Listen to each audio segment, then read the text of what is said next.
hipoxondroz, duzlaşma çox adamın eşitdiyi, ancaq çarə tapa bilmədiyi bu xəstəliyin vəziyyət.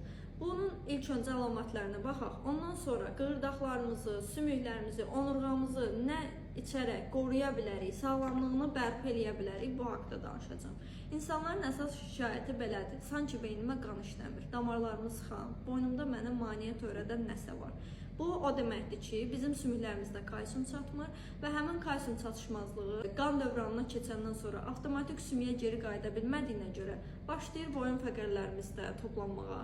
Elə insan var deyir ki, mənim böbrəyimdə daş yaranır. Elə adam var ödündə çöküntü formasında, elə adam var diz oynaqlarında, topuğunda həmin kalsinatlar çökməyə başlayır. Hətta bəzi insanlarda osteofit formasında boyun fəqərlərinə, dabanda toplanarkən biz buna daban şporu və s. dediyimiz hallar baş verir.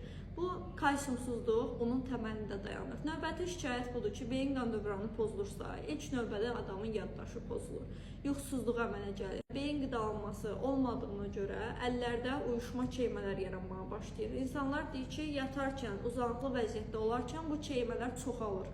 Xüsusilə səhər durarkən qolumuzda gücsüzlük hiss edirik. Bu əlamətlər bəzi insanlarda təzyiq verə bilir. Hətta ürəyə sancı da verə bilir. Biz həkimə gedib ürəyimizi yoxlatdırdığımız zaman eşitdiyimiz belə bir şey var. Sizin ürəyinizdə heç bir problem yoxdur, səndə tamamilə sinir mənşəlidir. Həmin sinir mənşəli deyil, yola verdiyimiz məsələ əslində boyun duzlaşması dediyimiz haldır. Bunu təmizləmək üçün sadəcə bizim Tibet proqramında belə bir məhsullar var ki, o orqanizmi tərk edə bilir. Bunun üçün təbabətdə zəli qoyma, hicama və s. kimi üsullar da var. Ancaq onların bir dezavantajı var ki, təmizləmə işini görürlər, ancaq sümüyə lazım olan maddələri təəssüf ki, verə biləcək bir qatqıya sahib deyirlər. Biz bu zaman istifadə edirik xitazan məhsulundan. Xitazan təbii xondroitindir, həm də orqanizmin süpürgəsidir. O, bütün oynaqlarda, həmçinin damarlarımızda, orqanlarımızın daxilində yığılmış bütün növ kirəcləri təmizləmək gücündədir. Təbii xondroitin olduğuna görə oynaq mayesini də bərpa edir.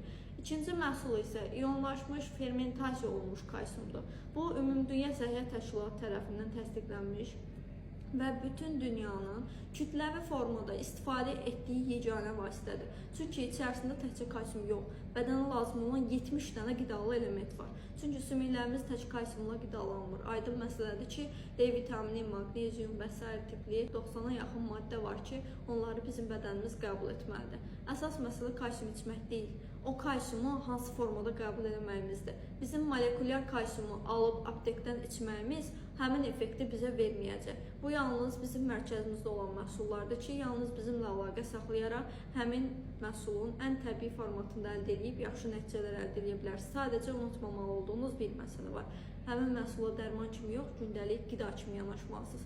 Günlük sümüyün qidasını verməyən adam bir həftə həmin kalsium içəcək, yaxşı nəticə alacaq. Ondan sonra həmin problem yenidən yarananda gəlib bizə deməyin ki, axı sizin məhsul niyə effekt vermir? Məsələ sizin öz orqanizminizin çatışmazlığındadır. Bu çatışmazlığı mütəmadi yerinə doldurmaq lazımdır. Onun üçün də məhsula qida kimi yanaşın.